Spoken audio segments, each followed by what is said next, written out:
사랑하는 성도 여러분, 우리는 하나님의 은혜로 구원을 받은 하나님의 자녀들입니다. 우리가 받은 이 구원은 우리의 어떤 공로나 행위가 아닌 오직 하나님의 은혜로 구원을 받은 것입니다. 이 구원은 결코 취소되거나 탈락되지 않습니다. 그리고 오늘날 많은 성도들도 이런 사실을 잘 알고 있죠. 교리적으로 공부도 참 많이 배웠고 성경적으로 알 만큼 다 아는 것 같습니다. 그러면서 우리 많은 성도님들은 흔들리지 않는 구원의 확신을 가지면서 살아가고 있습니다. 매우 중요하죠. 구원의 확신은 흔들려서는 안 되는 것입니다.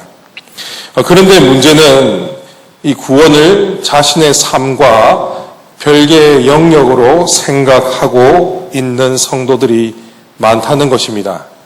그러니까 보험처럼 생각하고 있는 것이죠. 이 구원을 이미 따놓은 것처럼 생각하면서 내가 어떻게 살아가더라도 그것은 결코 구원에 영향을 줄 수 없다, 이렇게 생각하는 성도들이 점점 많아지고 있습니다. 사랑하는 성도 여러분, 여러분은 어떻게 생각하십니까? 우리의 구원과 삶은 별개의 영역이다, 이렇게 생각하십니까? 구원받은 자는 죄도 좀 지으면서 세상과 좀 타협해도 이것이 우리 구원의 영역에 영향을 미치지 못한다, 이렇게 생각하면서 살아가고 계십니까? 오늘 본문은 이러한 질문에 대해서 명확한 답변을 주고 있습니다. 우리가 읽었던 12절을 제가 한 번 더 읽겠습니다. 그러므로 나의 사랑하는 자들아, 너희가 나 있을 때뿐 아니라 더욱 지금 나 없을 때에도 항상 복종하여 두렵고 떨림으로 너희 구원을 이루라. 저는 20대 때 이 구절을 읽고 굉장히 혼란스러웠습니다. 왜냐하면 제가 알고 있었던 구원에 관한 내용과 좀 달랐기 때문입니다. 보통 교회를 다니면은 이런 말을 하지 않습니까? 구원을 받았다. 구원은 우리에게 이미 주어졌다. 이렇게 다들 이해하고 있고 그렇게 말하고 있습니다. 그런데 오늘 우리가 읽었던 이 말씀을 보시면은 두렵고 떨림으로 너희 구원을 이루라, 이렇게 말하고 있습니다. 구원을 받았다라고 말하지만 이 구원을 또 이루어야 된다, 이렇게 말하고 있죠. 혼란이 오기 시작하는 겁니다. PPT 띄워주십시오. 또 다른 본문을 보시면은 또 이렇게 말씀이 기록이 되어 있습니다. 에베소서 2장 8절 말씀을 보면 너희는 그 은혜에 의하여 믿음으로 말미암아 구원을 받았으니 이것은 너희에게서 난 것이 아니요 하나님의 선물이라.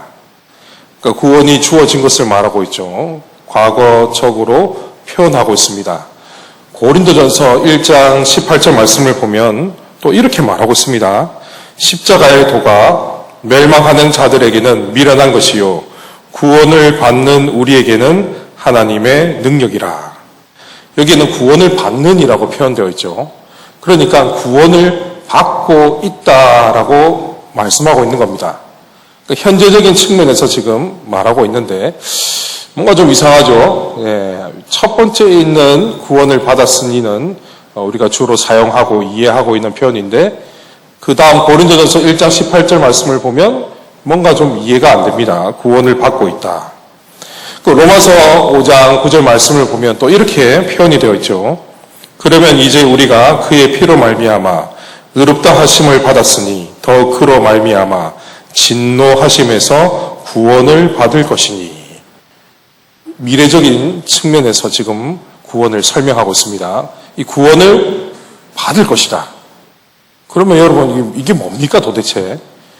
교회를 갔을 때 늘 항상 들었던 구원에 관한 내용은 구원을 받았다, 이렇게 말을 하는데 성경을 보면 좀 이상합니다. 어떤 곳에는 이렇게 기록이 되어 있고 또 어떤 곳에서는 다르게 이렇게 또 기록이 되어 있습니다. 넘겨주십시오. 그래서 우리가 이 말씀들을 종합해보면 구원은 세 가지 측면이 있다라는 것을 알게 되어집니다. 첫 번째가 과거적 측면, 두 번째가 현재적 측면, 세 번째가 미래적 측면입니다. 근데 이렇게 왜 시제가 발생하냐면 우리는 시간에 매여서 살아가는 존재이기 때문입니다. 그러니까 하나님은 알파와 오메가시고 그분은 시간을 초월하시는 분이시기에 우리를 구원하시는 그 순간 그 구원은 이미 완성된 겁니다. 하나님은 시제가 없습니다. 시간을 초월하십니다. 영원한 분이십니다. 하지만 우리는 어떻습니까? 우리는 시간을 머무르면서 살아가고 있죠. 우리의 시점은 늘 항상 현재적인 시점에서 살아가고 있습니다. 그러면서 우리의 이 구원은 세 가지 측면이 발생하게 되죠. 구원을 받았다라는 표현은 이 과거적인 측면인데 이것을 신학적으로는 칭의라는 표현으로 사용하기도 합니다. 그러니까 하나님께 구원을 받았다, 칭의. 그 다음은 구원을 받고 있다. 이것은 성화라고 말합니다. 마지막 세 번째, 구원을 받을 것이다. 이것은 영화라고 표현을 합니다. 먼저 이 구원을 받았다, 칭의는 죄인이 하나님 앞에서 의롭다함을 받게 되는 것을 뜻합니다. 이 법정적인 용어로 사용하는데 무죄 판결 선언을 받게 되는 것이죠. 당신은 죄가 없다 이렇게 하나님께서 인정해 주시는 겁니다. 이것은 전적으로 하나님 편에서 이루어지는 일입니다. 우리 어떤 공로나 행위에 의해서 주어지는 것이 아니라는 거죠. 성경을 많이 알고 있는 분들도 보면 이 칭의에 관한 부분에 있어서 오해하고 있는 분들이 굉장히 많습니다. 이 구원을 어떻게 또 이해를 하고 있냐면 율법을 다 지키면 의롭다 인정을 받고 구원을 받을 수 있다. 여러분 그게 이론적이지만 그렇게 했을 때 그게 될까요? 성경에 기록된 모든 율법을 내가 지키면 구원을 받을 수 있습니까? 오해하고 있는 사람들이 굉장히 많습니다. 모든 율법을 지키면 의롭다고 인정을 받는다 이렇게 생각하는 분들이 있는데 결코 그렇지 않습니다. 율법을 다 지키더라도 구원을 받을 수가 없습니다. 왜냐? 처음부터 우리는 죄인이니까요.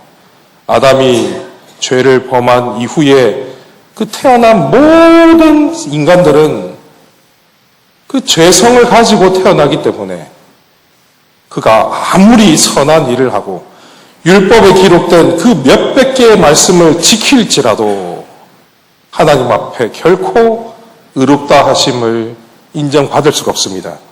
그럼 어떻게 하면 인정을 받게 되는 겁니까?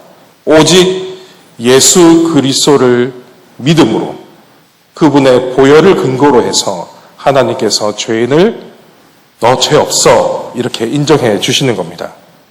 우리의 공로, 선행, 그리고 율법을 지키는 행위 이런 것들은 여기에서 작용할 수가 없습니다. 그리고 이것은 구원을 받게 되는 시작점을 뜻합니다. 그 다음은 구원을 받고 있다. 계속 띄워주십시오. 네, 성화라고 말하고 있죠. 이것은 구원을 받은 자가 성령의 능력으로 계속해서 거룩해져 가는 것을 뜻합니다. 우리가 보통 이 성화하면 어떤 우리의 의지나 행위나 노력으로 이 구원을 이루어가는 것으로 또 이해할 수도 있지만 그렇지 않습니다. 이것도 전적으로 하나님 편에서 주도되는 일입니다. 그러니까 우리에게 구원을 베풀어 주심과 동시에 그 구원을 완성할 수 있도록 하나님께서 도와주신다는 것이죠. 하나님의 주도권으로 이루어지는 일입니다. 하지만 우리에게 요구되는 것이 있죠. 그것이 무엇이냐? 순종입니다. 하나님께서 이 일을 주도하지만 우리의 반응을 요구하십니다. 그리고 이 성화는 단번에 이루어지지가 않죠. 날마다 우리가 죄의 오염으로부터 구원을 받고 있다는 것을 말합니다. 그래서 이것은 우리의 구원이 진행되고 있는 과정을 뜻합니다. 이 마지막 영화, 미래적 측면을 우리가 잠깐 살펴보겠습니다. 이것은 이미 구원을 받았고 날마다 구원을 받고 있는 이가 마지막 우리 주님 오셨을 때에 영광스러운 부활체를 입게 될 것을 뜻합니다. 이것을 우리가 영화롭게 하심 이렇게 표현을 하기도 하죠. 그 재림의 날 우리는 영광스러운 몸을 입게 될 것입니다. 이것도 하나님 편에서 전적으로 일어나는 일입니다. 구원의 완성의 시점을 뜻합니다. 이 세 가지 측면이 성경에서 나타난 구원의 총체적인 모습입니다. 자, 그러면 이제 제가 질문을 우리 성도님들에게 던져보겠습니다. 오늘 우리가 읽었던 이 12절 말씀, 두렵고 떨림으로 너희 구원을 이루라 라는 것은 이 첫 번째, 두 번째, 세 번째 중에서 무엇을 말하는 걸까요? 맞습니다. 두 번째죠. 현재적인 측면을 말하는 겁니다. 이제 내려주셔도 좋습니다. 그런데 여러분, 또 우리가 놓치면 말아야 될 중요한 사실이 있습니다. 그것이 무엇이냐면 이 말씀을 행위 구원으로 이해해서는 안 된다는 것이죠. 오늘 이 본문에 바울이 빌립보 교회 성도들에게 두렵고 떨림으로 너희 구원을 이루라 라는 말씀은 이미 구원받은 성도들을 권면하는 말씀입니다. 그러니까 그들이 구원을 받지 못했기 때문에 너희의 거룩한 행위를 통해서 구원을 이루어야 한다라고 말하는 것이 아니라는 겁니다.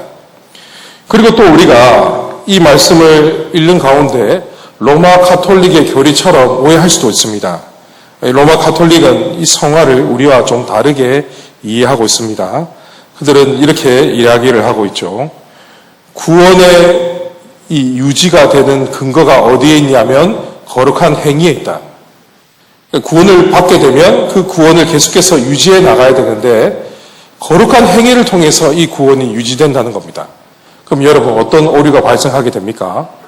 만약 우리가 죄를 범하고 문제가 있게 되면 방탕한 삶을 살게 되면 우리에게 주어진 이 구원이 어떻게 된다는 것이죠? 탈락된다는 겁니다. 구원 취소라는 거죠.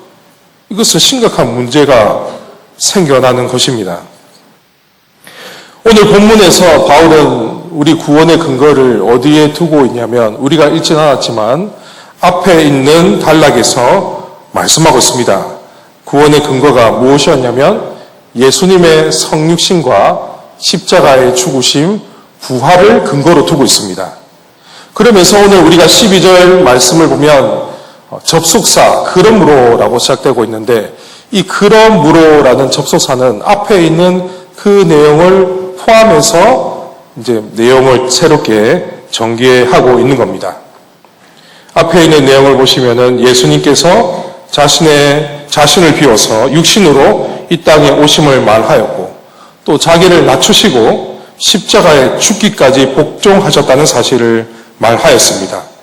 그리고 하나님께서는 예수님을 부활시키시고 지극히 높이셨다 이렇게 말하면서 찬양합니다. 그러니까 이 내용이 우리 구원의 근거라는 겁니다. 우리 구원의 근거는 결국에는 누구에게 있다? 예수님께 있다는 거죠. 우리에게 있는 게 아니라 예수님께 있다. 그러므로 이렇게 오늘 내용이 이제 새롭게 다시 전개되는 겁니다. 우리는 하나님으로부터 놀라운 구원을 받았습니다. 이 구원은 결코 파기되거나 취소될 수가 없습니다. 왜 그렇습니까? 이 구원의 근거가 우리에게 있는 것이 아니라 우리 예수님께로부터 있기 때문입니다. PPT 띄워주십시오. 자, 이 내용을 다시 한 번 더 연결해서 정리하면은 이렇게 정리할 수 있습니다. 제가 쭉 한번 읽어보도록 하겠습니다. 여러분은 예수 그리스도의 성육신과 죽으심과 부활에 기초하여 결코 흔들릴 수 없는 구원을 이미 받았습니다. 그러므로 내가 있을 때뿐만 아니라 더욱 지금 내가 없을 때에도 하나님 말씀에 항상 복종하면서 두렵고 떨리는 마음으로 이미 받은 구원을 힘써 이루어 가십시오. 네, 이렇게 이제 정리할 수가 있는 거죠. 근데 우리가 12절 말씀을 보면은 당시 빌립보 교회의 상황을 또 알 수 있게 되어집니다. 그게 무엇이었냐면 빌립보 교회 성도들은 바울이 있을 때는 신앙생활을 제대로 했지만 바울이 없었을 때는 그들이 신앙생활을 제대로 하지 않는 것 같습니다. 12절에 나와 있죠. 나 있을 때뿐 아니라 나 없을 때에도 항상 복종해라. 이렇게 말하고 있기 때문입니다. 실제로 이제 내려주셔도 좋습니다. 빌립보서 곳곳을 보시면은 이 성도 간의 분쟁에 관한 내용이 많이 기록이 되어 있습니다. 2장 1절에서 4절 말씀을 보면 서로 다투지 말고 그리스도의 마음을 품고 섬겨라 이렇게 권면하고 있고 또 오늘 본문 14절 말씀을 보면 원망과 시비를 그치라 이렇게 또 권면하고 있습니다. 또 4장에 보면은 실명까지 거론하고 있습니다.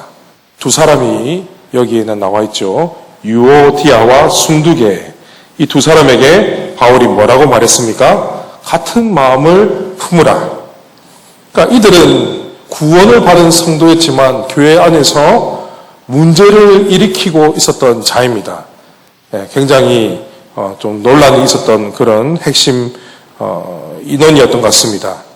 그런데 바울이 보기에는 이들의 모습이 구원받은 자의 모습이 아니었다라는 거죠.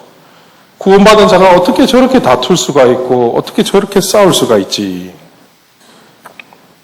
그들은 한 번 구원은 영원한 구원이라는 이 잘못된 구원의 확신에 빠져서 하나님 앞에서 두렵고 떨린 가운데 믿음 생활을 하지 않은 것 같습니다.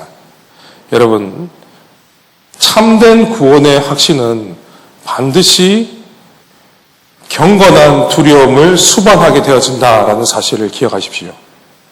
구원의 확신을 하고 있는 이에게는 그 마음속에 하나님을 향한 두려운 마음이 동시에 있습니다. 여러분, 이 마음이 없는데 내가 예수 믿고 구원받았다라고 고백한다는 것은 가짜 구원의 확신일 확률이 매우 높습니다. 왜냐하면 구원의 은혜를 입은 자는 자신의 그 구원이 얼마나 가치가 있고 얼마나 숭고한 구원인지를 알고 있기 때문입니다. 나 같은 죄인 이 하나를 위해서 우리 하나님 아버지께서는 단 하나뿐인 아들을 이 땅에 보내시고 십자가에 죽기까지 하셨다는 그 사실을 아는 이는 한 번 구원은 영원한 구원, 그렇게 아니란 생각을 하면서 자신의 이 구원과 삶을 별개의 영역으로 생각하며 살아가지 않는다는 것이죠. 반드시 하나님 앞에서 두렵고 떨리는 마음으로 살아가게 되어집니다.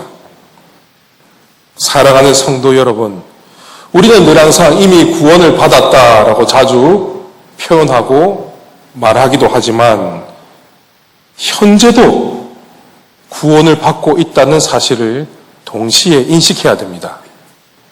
늘 항상 이 과거적인 측면만 이야기를 하고 있죠. 구원을 받았다. 예수 믿었으니 구원을 받았다.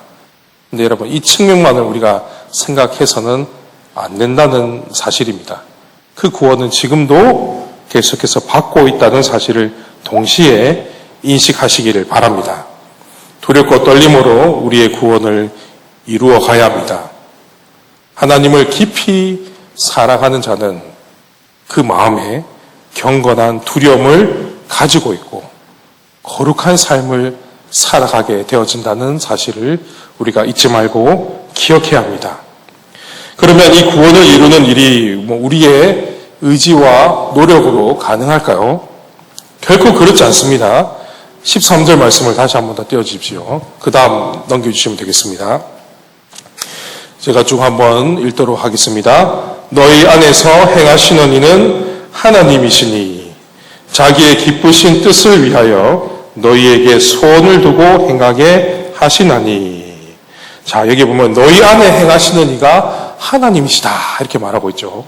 이것이 무슨 말을 하고 있냐면 구원을 이루는 그 일이죠. 그 일의 주도권이 누구에게 있다? 하나님께 있다. 구원을 이루어가는 그 모든 주도권은 하나님께 있다는 것을 말하고 있고, 그리고 중반절에 보시면은 자신의 기쁘신 뜻을 위하여 이렇게 나와 있죠. 이 자기의 기쁘신 뜻이 무엇이냐면 반복되는 표현입니다. 구원을 이루는 일입니다. 우리의 구원을 이루어가는 일이 하나님의 기쁘신 뜻입니다. 하나님은 우리가 구원을 이루도록 마음에 소원을 주신다 이렇게 말하고 있죠. 소원을 주신다.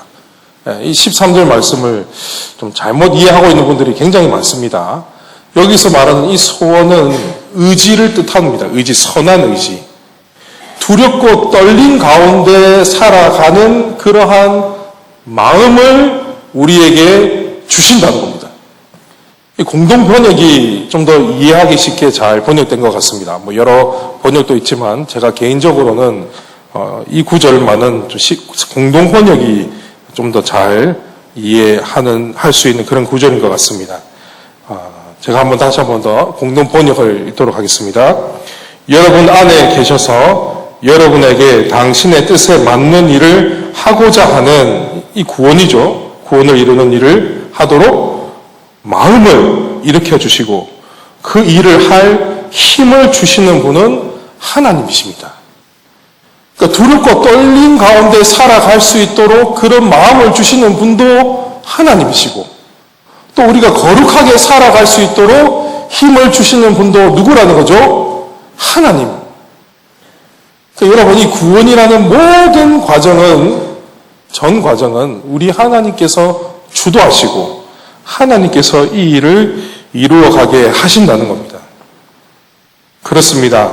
우리가 구원을 이루어갈 수 있는 것은 우리에게 그만한 의지가 있거나 능력이 있어서가 아닙니다. 사실 우리에게는 구원을 이루어갈 수 있는 그런 힘도 없고 의지도 없습니다. 우리 스스로 선한 행위로도 이 일을 할 수가 없습니다. 그러나 우리 아버지 하나님은 우리가 구원을 이룰 수 있도록 먼저 우리에게 선한 마음을 일으켜 세워주시고 두렵고 떨린 가운데 구원을 이룰 수 있도록 힘을 주십니다. 구원을 이루어가는 이 일조차도 하나님 은혜로 되는 것입니다. 사랑하는 성도 여러분, 우리는 예수님의 보혈로 이미 구원을 받은 사람들입니다. 그리고 우리는 계속해서 구원을 받고 있으며 주님이 재림하시는 그날에 이 구원은 최종적으로 완성될 것입니다. 현재 우리는 어떤 삶을 살아야 되겠습니까? 잘못된 구원의 확신을 가지면서 구원과 삶을 별개의 영역으로 생각하고 죄도 좀 적당히 지으면서 세상과 좀 타협하면서 그렇게 살아가서는 안 된다는 것이죠. 내가 죄 지어도 내가 세상과 좀 타협해도 이것이 구원에 영향을 줄 수 없다. 이런 안일한 생각을 하면서 살아가는 것이 아니라 하나님을 두려워하는 마음 가운데 죄와 멀리하고 죄와 싸우고 죄와 투쟁하면서 살아야 됩니다. 또 그렇게 살아갈 수 있도록 우리 안에 계신 성령 하나님께서 그러한 힘을 허락해 주십니다. 여러분, 한 번 구원은 영원한 구원이라는 안일한 생각에 빠져서는 안 됩니다. 그렇게 안일하게 신앙생활을 해서는 안 되는 것이죠. 구원을 이루어 가시는 하나님의 인도하심에 항상 순종하면서 두렵고 떨린 가운데 우리 구원을 이루어 가야 합니다. 여러분, 거룩하게 살아가시기 바랍니다. 주님 오실 때까지 교회는 계속해서 세속화되어지고 우리의 거룩성은 이뤄져 가게 될 것입니다. 하지만 여러분, 우리 새순교회 성도들은 저는 계속해서 역행으로 올라갔으면 좋겠습니다. 더 거룩하고 더 세상에 빛이 되고 소금이 되는 그런 교회가 되었으면 좋겠습니다. 거룩하게 살아가십시오. 두렵고 떨림으로 우리의 구원을 이루어가는 모든 분들이 되기를 주님의 이름으로 축원합니다.